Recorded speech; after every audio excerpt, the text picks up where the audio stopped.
from corgis to flowers to castles of icing sugar.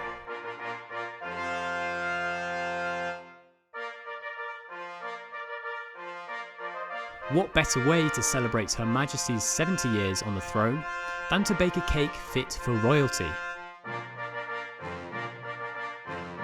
Once the Falklands' best bakers had dropped off their cakes at the town hall, judges got to work deciding which cake had the best taste, texture, presentation and creativity.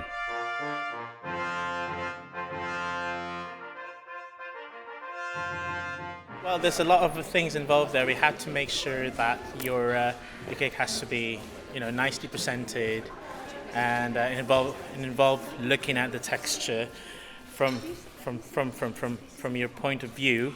We also looked at the colors and the amount of technicality to it. Some of the cakes you can tell the way it was made. Some of them are creamed. Some of them have whisked some egg whites to make it more fluffy like a sponge. So there's a lot of technical aspects to it. And of course, there's quite a few cakes like this one. Everything is handmade. You can see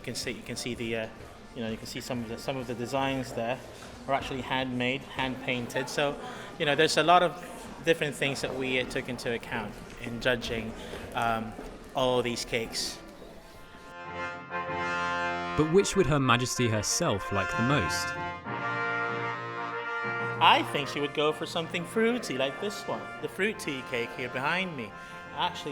It's actually highly commended for us, the three of us. We love it to bits. Despite the variety and creativity across the board, only one cake could be crowned winner. The honour went to a cake baked by Larissa Blake for both its taste and presentation. I normally make a cupcake which is made with raspberries and vanilla for the girls, which they really like.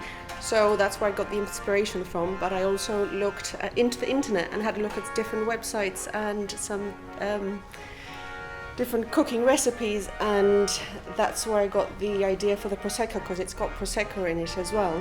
So it's basically raspberries, frozen raspberries from this year's crop from the garden, vanilla essence and prosecco.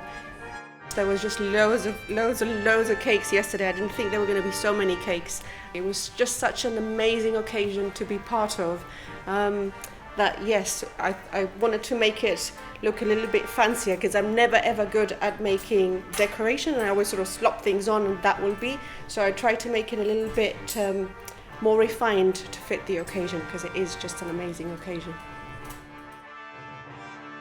After the winner was chosen, members of the public were invited to satisfy their sweet tooth by sampling some of the winning cakes. Tasty.